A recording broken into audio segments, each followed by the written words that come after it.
Hi there, my name is Sam, and I'm going to explain how to use semicolons. So semicolons are used to join two related independent clauses. So these are two clauses that could be their own sentences, joined together with a semicolon. For example, I like tea, semicolon, Dan prefers coffee. You have these two clauses that are related to each other, joined together with a semicolon. You can also have an optional conjunctive adverb with it, like a transition word that you can use with it, like however. So I like tea, however, Dan prefers coffee. These words are great to use because they allow the reader to see the connection between the two ideas you're joining together.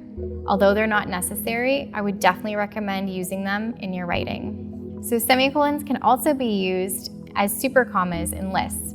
So when you have items that you list in a sentence that already contain commas, it would be confusing for the reader if you had those commas plus the commas that separate the items in the list.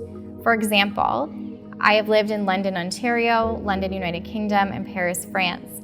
You have a comma separating the city from the province or country. And then if you also had commas after the provinces and countries, it would be confusing for the reader to group the items in their mind as they're reading it. So by using the semicolon in place of where you would typically use commas in lists, you're allowing the reader to make those groupings in their mind a lot easier.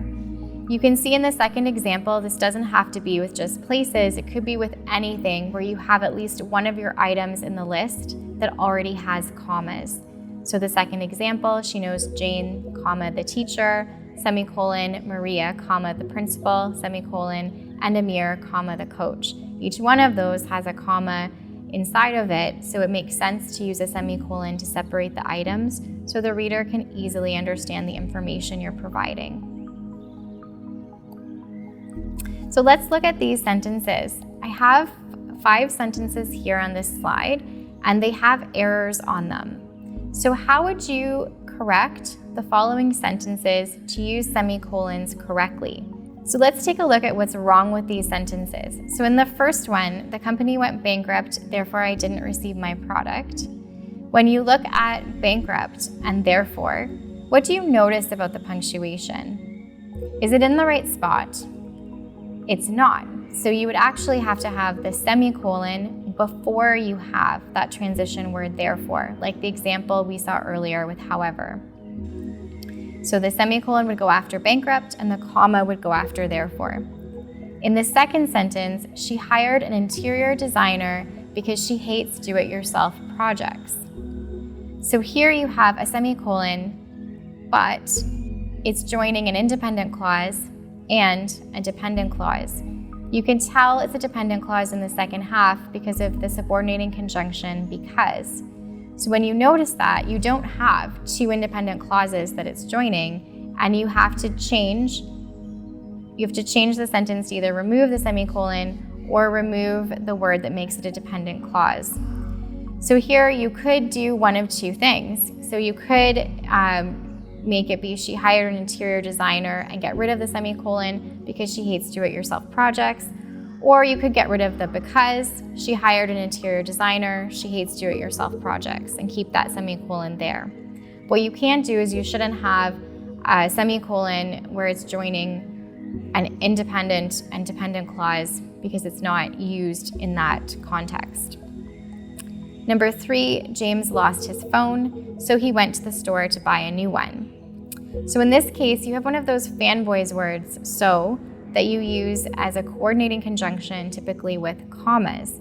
So in this case, you have the semicolon, which isn't used with the fanboys words. You would not use it here. You would use a comma instead. Or you could take out the so, and you could use just the semicolon if you wanted to. So there's a couple of options for 2 and 3, but it just can't be the way it is now. For number 4, my uncle lives in Alberta, semicolon, I like poodles. These 2 clauses are not related. It doesn't make sense. So even though you would think grammatically they're both independent clauses, they could both be their own sentences on each side. They're not related, so you wouldn't have them together. Number 5, she has visited Venice Italy, Paris, France, and Toronto, Canada.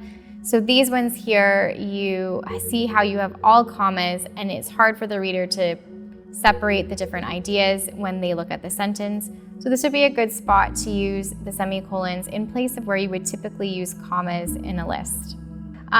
So you can see on this slide, I was describing what was wrong and what you should do, and these are some possible answers here in red. So the company went bankrupt, and then therefore I didn't receive my product. You can see the proper placement of the punctuation now on this slide that we discussed. Number 2, you see the removal of the semicolon to just have the because.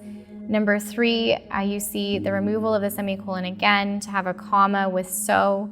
Number 4, you see a period because they're not related. And number 5 has those semicolons in place of the serial commas that you would use in a list. So just to review, semicolons are used to join related ideas that are in 2 independent clauses. So you can imagine when you're trying to use this, that on each side of the semicolon, it should be able to be its own sentence with a subject and a verb and a complete thought. If you have one half of it that is a dependent clause, like part of a sentence, it's not going to work. It's not doing the right job in that case, and you shouldn't use it. So it joins 2 independent clauses that are related together, and you can use those optional transition words like however, therefore, and many others that add the extra connection to tell the reader how those ideas are related. Semicolons can also act like super commas in lists by separating ideas that already have commas within them. So these are the 2 main ways you can use semicolons. I definitely encourage you to incorporate them into your writing. I wouldn't use them for every sentence, but definitely it gives some variety in your writing to use them in moderation. If you have questions about this or any other areas of writing or citations, we're happy to help you. You can see my contact information on this slide. So for more information, check out our other videos or go to the library website.